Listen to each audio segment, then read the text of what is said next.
Halo penghuni planet bumi dimanapun kalian berada, bagaimana kabarnya? Saya doakan semoga baik-baik saja. Di video kali ini saya akan merangkum sebuah kisah tentang seorang pembunuh bayarin paling disegani bernama Joe.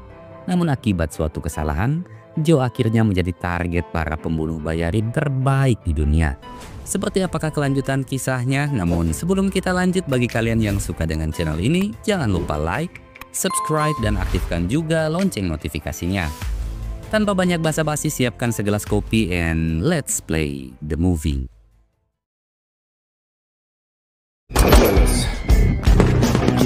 Well, I wrote this for criminals. Hey, Playboy problem with a pistol. For the killers. Di sebuah festival seni di kota Budapest, seorang lelaki bernama Joe nampak sedang mengawasi salah satu bos mafia, kita sebut saja Dadang.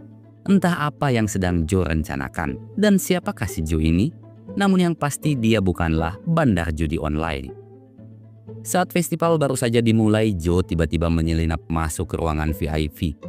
Setelah itu, dengan santainya Joe pun menghabisi Dadang dan sebagian anak buahnya.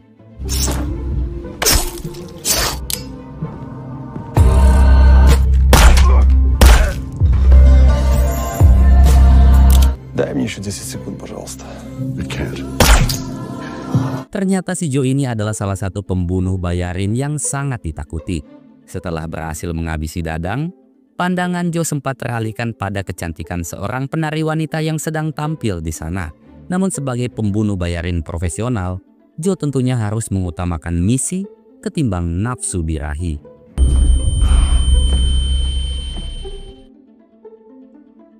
Saat akan meninggalkan gedung, tiba-tiba kepala Joe pusing diikuti dengan pandangannya yang mulai buram.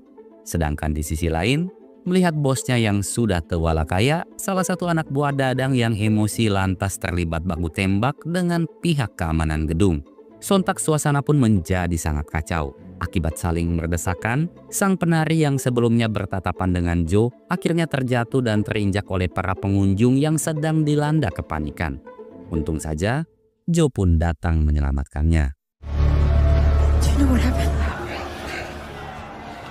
Di luar gedung, wanita itu pun berterima kasih dan mengajak Joe kenalan.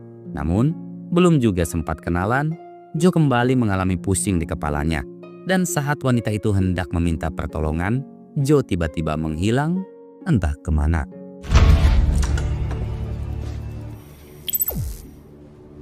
Sekembalinya pulang, Joe kaget karena tanpa sengaja ia telah mengantongi handphone wanita itu. Setelah meminum oskadon untuk meredakan pusing di kepalanya, sebagai pembunuh bayarin yang tentunya memiliki banyak musuh, sebelum tidur Joe pun mengaktifkan fitur pengamanan beserta pistol yang ia letakkan tepat di sampingnya. Besokan pagi, Joe berinisiatif menjalani CT scan untuk memeriksakan kondisi kepalanya. Setelah pemeriksaan usai, Dr. Keegan yang merupakan teman dekatnya Joe lantas menjelaskan bahwa untuk sementara tak ada indikasi penyakit berbahaya yang ia temukan di kepala Joe. Meski begitu, Keegan akan melakukan analisa lebih lanjut sambil menunggu hasil tes CT scan yang akan keluar minggu depan. You were wounded? No, I've been having. Joe kemudian mendatangi sahabat sekaligus atasannya yang bernama Zevi. Dengan kondisi kesehatannya saat ini, Joe curhat pada Zevi tentang rencananya untuk pensiun. Lagi pula setiap kali menghabisi targetnya, Joe kadang dihantui rasa bersalah yang membuatnya bertanya-tanya, mengapa ia harus melakukan pekerjaan sekeji ini? Namun Zevi menjelaskan, justru Joe telah membantu dunia ini menjadi jauh lebih baik. Karena setiap target yang dihabisi Joe adalah para penjahat kelas kakap yang memang pantas untuk dihabisi. Now for the good news. What good news? This place. Setelah memberikan Joe uang bayaran atas tugas sebelumnya, sebagai sahabat, Zepi pun menasihati agar Joe menggunakan sebagian uangnya untuk liburan dan mengencani wanita. Ucapan Zepi itu seketika mengingatkan Joe akan sosok wanita penari yang ia temui sebelumnya. Lay me on the ground, fly me up. Belongs to one of your dancers. Joe? Yeah. Joe lalu mendatangi wanita itu di sebuah sanggar tari untuk mengembalikan handphonenya. Melihat kedatangan Joe, wanita itu nampak begitu senang, seakan ia sudah menyimpan rasa pada Joe. Sebagai bentuk terima kasih, wanita itu kemudian menuliskan nama dan nomor handphonenya di sebuah kertas dengan harapan agar suatu saat Joe mau meluangkan waktu untuk makan malam bersamanya. Dan wanita itu bernama Maisie. Macy. Maisie.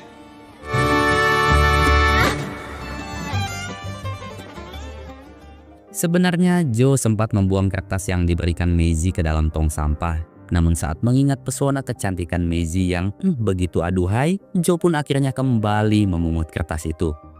Ya, meski Joe adalah pembunuh bayarin yang tak memiliki rasa takut, namun seperti lelaki pada umumnya yang ketika dihadapkan dengan cinta, pastinya akan begitu gugup dan tak tahu harus menuliskan pesan apa pada Maisie. Berkali-kali ia mengetik dan berkali-kali itu pula ia kembali menghapusnya. Namun pada akhirnya, Joe pun mengirimkan pesan bahwa ia siap makan malam bersama Maisie. Put it on. 6 shows a week, I cannot do that on salary. Malamnya Joe dan Maisie pun makan malam bersama di sebuah restoran mewah. Keduanya kemudian saling menceritakan tentang kehidupan mereka masing-masing. Tentu saja Joe tetap merahasiakan pekerjaannya dan mengaku sebagai anggota pasukan khusus yang akan pensiun dalam waktu dekat. Di tengah perbincangan, Maisie pun mulai sedikit menceritakan tentang kisah masa lalunya. Dulu ayah dan ibu Maisie harus bekerja siang dan malam demi bisa membayar biaya kursus baletnya. Oleh karena itu, Maisie memiliki impian untuk memiliki sanggar baletnya sendiri. Dengan begitu ia pun bisa memfasilitasi anak-anak kurang mampu yang ingin menjadi penari balet sepertinya. Melihat ekspresi wajah Joe yang sedari awal sangat kaku, Maisie pun mencoba mencairkan suasana dengan menceritakan hal-hal lucu. Saat itulah, Joe pun mulai tersenyum dan membuat Maisie semakin terpesona padanya. Hingga kemudian, mereka pun resmi jadian.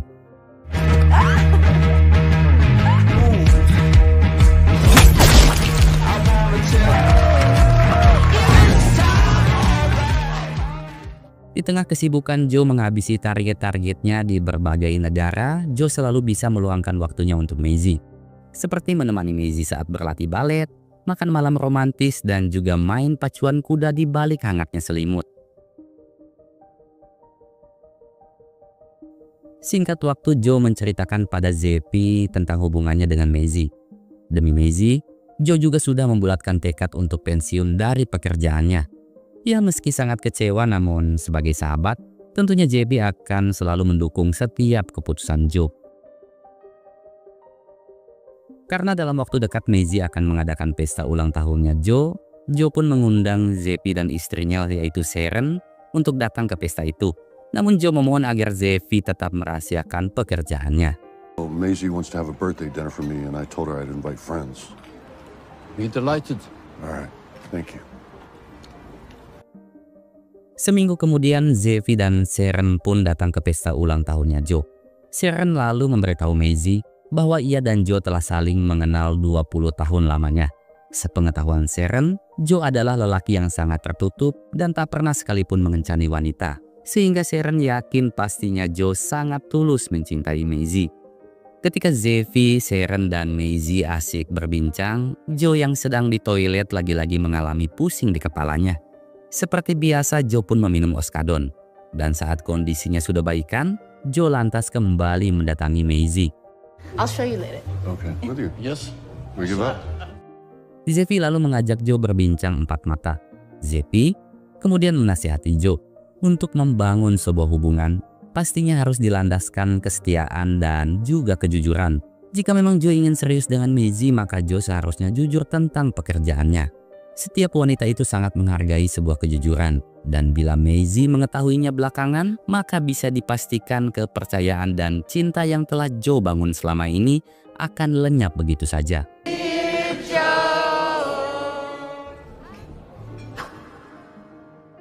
Keesokan pagi, Keegan meminta Joe untuk datang menemuinya. Sesuai dengan hasil CT scan, Keegan menyimpulkan bahwa Joe mengidap sebuah penyakit langka yang disebut dengan Creutzfeldt-Jakob, sebuah gangguan neurodegeneratif yang menyebabkan si penderita mengalami penurunan fungsi otak, kelumpuhan, dan juga kebutaan. Hingga saat ini tak ada satupun cara untuk mengobati penyakit tersebut. Dan dengan berat hati, Keegan memberitahu Joe bahwa usianya hanya tinggal 3 bulan saja. Tak ingin menunggu kematiannya begitu saja, Joe merencanakan sebuah hal nekat, yaitu menjadikan dirinya sebagai target para pembunuh bayarin terbaik di dunia. Rencananya itu diawali dengan membuang semua senjata miliknya. Setelah itu, Joe pun menemui Zevi. Joe lalu menceritakan tentang penyakit yang diidapnya pada Zevi. Joe juga memberikan uang $1 juta beserta kepingan emas untuk nantinya diserahkan pada Maisie. Selain itu, Joe meminta bantuan Zevi mencarikan pembunuh bayarin yang bersedia menghabisinya. Tentu saja dengan imbalan fantastis yaitu uang senilai $2 juta. Nyatanya keputusan Joe itu bukanlah sebuah bentuk keputusasaan, melainkan ada sebuah alasan di balik keputusannya itu. Karena jika dirinya tewas dibunuh, maka klaim asuransi jiwanya akan cair dan bisa dimiliki oleh Maisie. No. This is what we do. Tak peduli berapapun jumlah uang yang Joe tawarkan atau alasan apapun yang Joe katakan, sebagai sahabat Zevi tak akan pernah mau melakukannya. Tanpa sepengetahuan Zevi, Joe nekat mendatangi salah satu pimpinan mafia sekaligus musuh bebuyutannya yaitu Antoinette. What brings Joe Flood to my door? Dikisahkan jika dulu ayah Antoinette ini adalah seorang pembunuh bayarin sama seperti Joe. Namun karena melanggar aturan yang telah disepakati, Joe pun kemudian ditugaskan untuk menghabisinya. Joe pun menjelaskan bahwa tujuan kedatangannya yaitu meminta Antoinette mencarikan pembunuh bayarin yang bersedia menghabisinya. Dengan imbalan uang senilai $2 juta. Tentu saja dengan senang hati Antoinette pun langsung menyetujuinya. Namun sebelum misi pembunuhannya dimulai, Joe meminta waktu hingga jam 12 malam. 2 million? I want it done clean. Pleasure's mine. I've thought about doing this for years. Give me till 2400 hours. Lewat sebuah aplikasi, Antoinette pun mulai menyewa para pembunuh bayarin terbaik di dunia. Diawali dengan menghubungi Love Doll. Namun ketika mengetahui targetnya adalah Joe, Love Doll pun langsung menolaknya. Hard pass.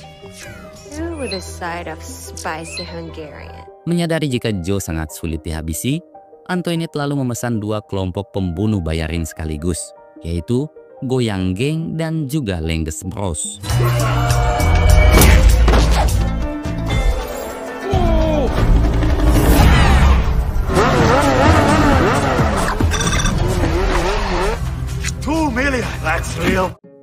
Di sisi lain, Joe pun menemui Maisie. Namun tanpa Joe ketahui, salah satu anak buah Antoinette yang bernama Max sedari tadi sedang mengawasinya. Joe lalu memberitahu Maisie bahwa dirinya akan segera pergi dan mungkin tak akan pernah kembali. Untuk itu, Joe pun ingin mengakhiri hubungannya dengan Maisie. Maisie tentunya tak percaya begitu saja. Selama ini, Maisie yakin jika Joe sangat tulus mencintainya. Pasti ada alasan lain yang membuat Joe seperti ini. Namun saat Maisie memaksa Joe untuk mengungkapkan alasannya, Joe pun hanya bisa meminta maaf. Sebelum pergi, Maisie berkata, "Ingatlah selalu akan kenangan kita dan selamat tinggal, Joe." Remember what you had.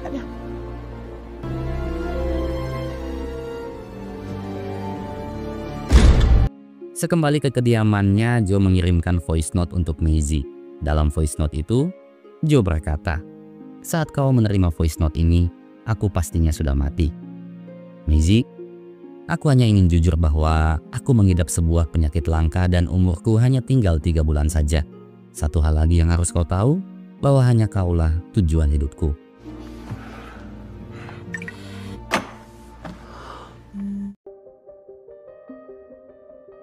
Tak lama kemudian Joe dikejutkan dengan telepon dari Keegan yang mengatakan bahwa sebenarnya Joe tak mengidap penyakit Creutzfeldt-Jakob. Ternyata seseorang telah menukar hasil tes milik Joe. Sedangkan mengenai gejala pusing yang Joe alami hanyalah sebuah penyakit ringan yang bisa diobati. You're not going to die. In fact, there's nothing on earth to stop you from leading a long and healthy life. Menyadari jika pembunuh bayarin yang disewa Antoinette akan segera datang, Joe pun mulai memasang jebakan. Dan saat waktu menunjukkan tepat jam 12 malam, Goyang Gang pun tiba di kediaman Joe. 잠깐만.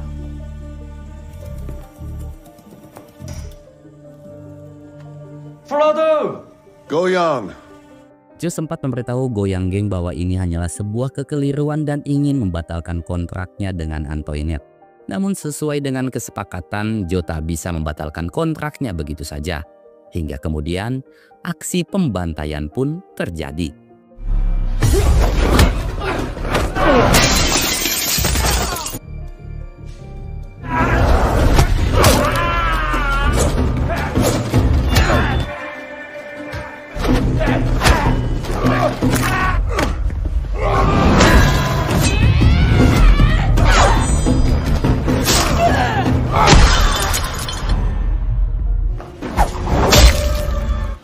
Choga Goyang. Dengan begitu brutal dan edan, Joe pun menghabisi semua anggota Goyang Gang. Setelah itu, Joe menghubungi Antoinette. Sebagai klien, Joe lalu meminta agar Antoinette membatalkan kontrak kematiannya. Selain itu, Joe juga bersedia membayar biaya penalti sebesar $2 juta. Tak peduli berapapun uang yang akan Joe berikan, Antoinette akan pernah mau membatalkan kontrak tersebut. Karena sedari awal, ia sangat ingin menghabisi Joe sebagai balas dendam atas kematian ayahnya. Nothing! I'm sending this one out wide. Maisie, I'm in trouble. Menyadari jika Antoinette pastinya akan mengincar Maisie, Joe kembali mengirimkan voice note pada Maisie.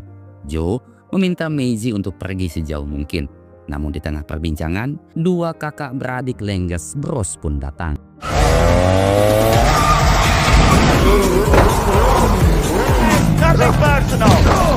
Dengan mengemudikan motor, mereka pun mulai menyerang Joe. Meski awalnya Joe sempat dibuat kewalahan, namun pada akhirnya Joe mampu menghabisi keduanya.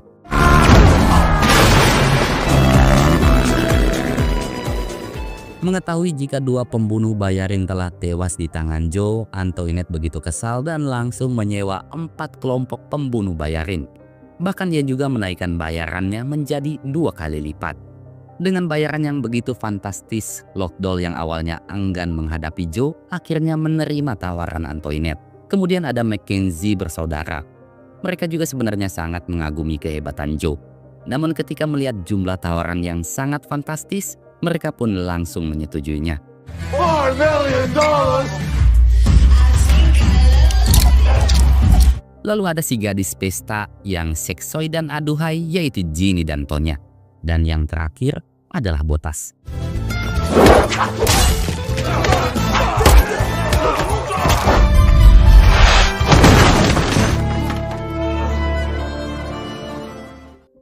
Setibanya di kediaman Zepi, Joe menceritakan semua masalah yang sedang dialaminya.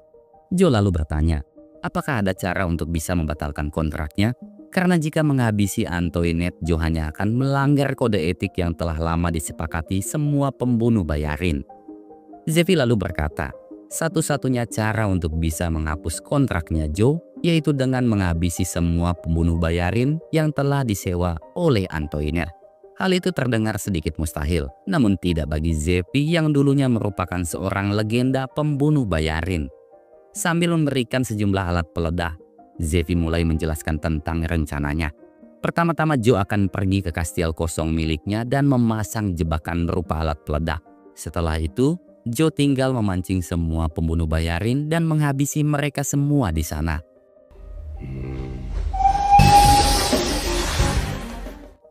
Setibanya Lovedoll di Budapest, Antoinette langsung menelepon dan mengirimkan foto Maisie pada Lovedoll dengan tujuan agar Lovedoll menculik dan menyandra Maisie terlebih dahulu.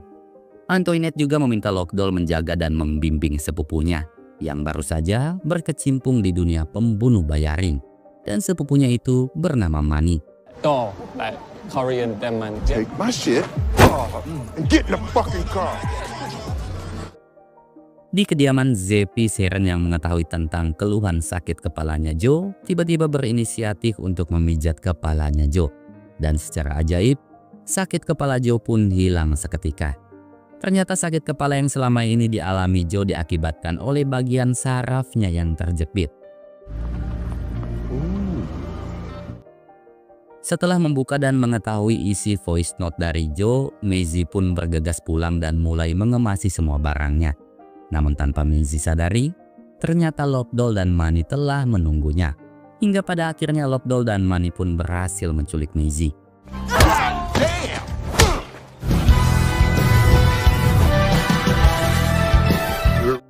Sesuai dengan rencana sebelumnya, Joe menempuh jarak ribuan kilometer menuju villa kosong milik Zevi. Berbekal teknologi canggih dan banyaknya informan yang dimiliki, Max akhirnya mampu mengetahui lokasi tujuan Joe dan memberitahukannya pada Antoinette. Tanpa ambil pusing, Antoinette pun langsung mengutus semua pasukannya.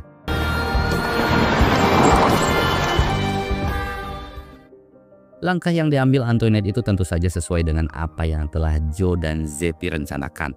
Sesampainya di kastil, Joe pun mulai menganalisa setiap sudut ruangan yang nantinya akan ia pasangi jebakan. Sedangkan di luar kastil, Mackenzie bersaudara akhirnya tiba dengan kondisi abok. Mereka lalu mempersiapkan senjata dan mulai memasuki kastil. Dan saat itulah, Joe pun langsung menyambutnya dengan sebuah granat. Think slow at the pub?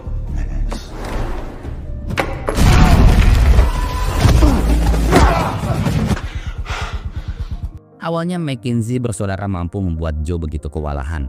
Melihat adanya baju zirah di sana, Joe berinisiatif memakai sarung tangan besi dan menggunakannya untuk menghajar Mackenzie bersaudara.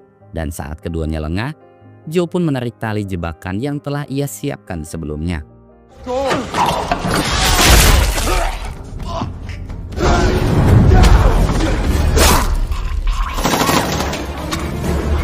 Tanpa diduga, Tonya dan Ginny pun datang dan langsung menembaki Joe.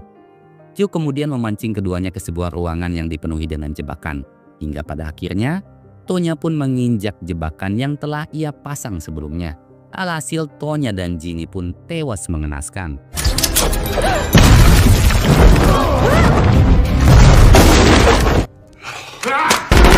Baru saja lolos dari Tonya dan Ginny, kini Joe harus kembali berhadapan dengan Botas. Di sisi lain, Lovedoll, Manny, dan Maisie akhirnya tiba di kastil. Lovedoll lalu meminta Manny untuk menjaga Maisie, sedangkan ia akan mencari keberadaan Joe.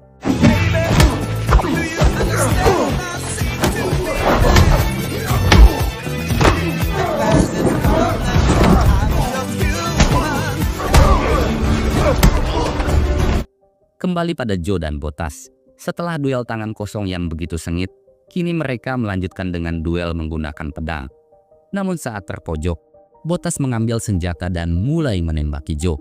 Untungnya Joe berhasil selamat dan berlindung di balik meja. Dan tanpa Botas ketahui, ternyata meja itu adalah jebakan yang telah Joe siapkan.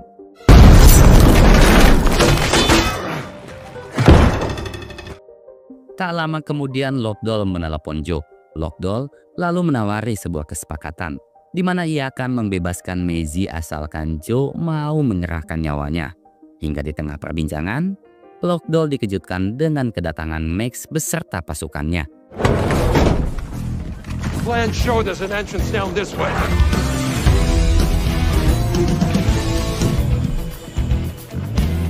Saat Max dan pasukannya mulai memasuki kastil, di sisi lain Maisie memohon pada Manny agar mengizinkannya buang air kecil.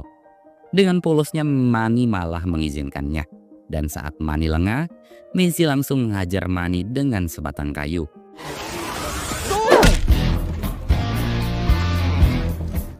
Kembali pada Joe yang sedang dikepung oleh Max dan pasukannya.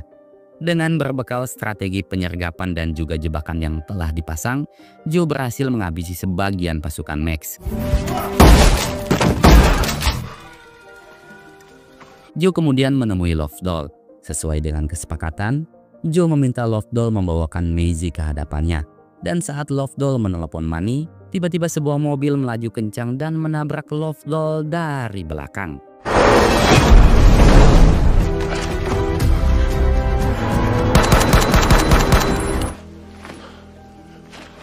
Nyatanya mobil itu dikendarai oleh Maisie.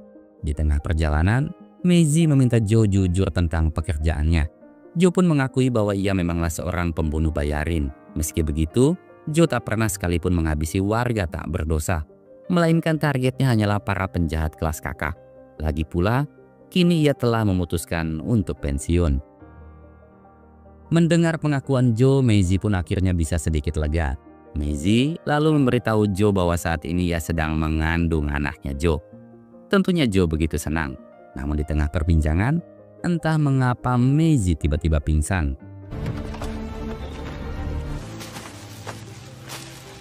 Saat memeriksa kondisi Maisie, Joe menemukan adanya luka goresan di bahu Maisie akibat tembakannya Max. Melihat adanya gereja, Joe pun lalu membawa Maisie ke sana. Setibanya di gereja, Joe didatangi oleh seorang pastor dan sang pastor lalu menanyakan tentang apa yang sebenarnya terjadi.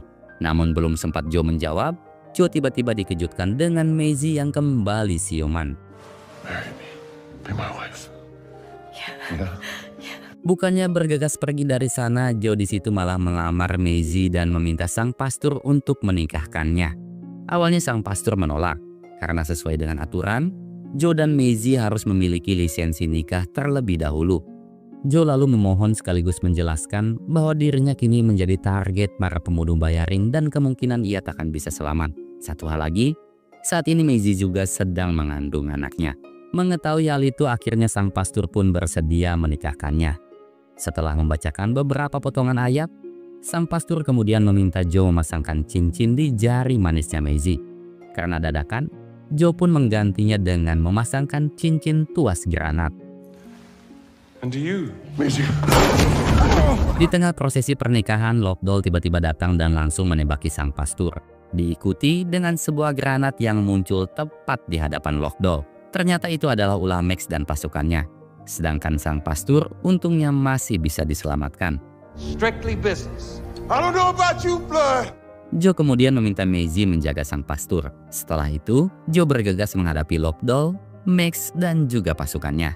Demi bisa menghabisi Lovedoll, Max tega meledakkan salah satu pasukannya yang sedang berduel. Akibat ledakan itu, Lovedoll pun terhimpit besi gereja.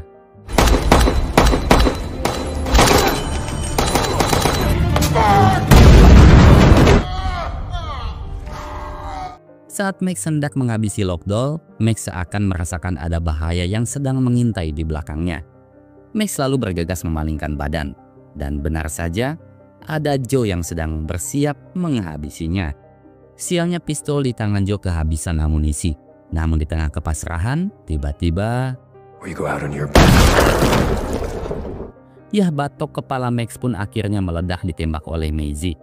Di sisi lain, Antoinette yang telah mengetahui jika semua anak buahnya tewas, mengemasi semua barangnya dan berniat untuk kabur sejauh mungkin. Namun tiba-tiba, Zephie pun datang. Dengan melibatkan Max yang merupakan pasukan khusus, Antoinette dianggap telah melanggar kode etik yang telah disepakati. Dan sebagai hukuman, Zephie pun langsung menghabisinya. Singkat waktu kita melihat Lovedoll yang nyatanya masih selamat. Sedangkan Joe dan Maisie akhirnya melangsungkan pesta pernikahan di gereja tempat Max dan pasukannya dihabisi. Di sana juga ada sang pastor yang masih selamat. Hingga tiba-tiba film pun tamat. Sungguh ending yang meng-smackdown-kan. Ya, di balik sosok Joe yang brutal dan menakutkan, ternyata tersimpan sisi lembut di dalamnya. Seperti pepatah kuno mengatakan, guys, jangan melihat seseorang dari tampangnya, melainkan lihatlah dari dompetnya. Guys, gimana ya bagi kalian yang ingin request film? Jangan malu, langsung saja ditulis di kolom komen, asalkan jangan film dewasa, bahaya guys. Ya, terima kasih buat kalian semua yang sudah meluangkan waktu untuk menonton video ini. Saya Joni pamit pulang, wassalam dan sampai jumpa lagi. Bye-bye.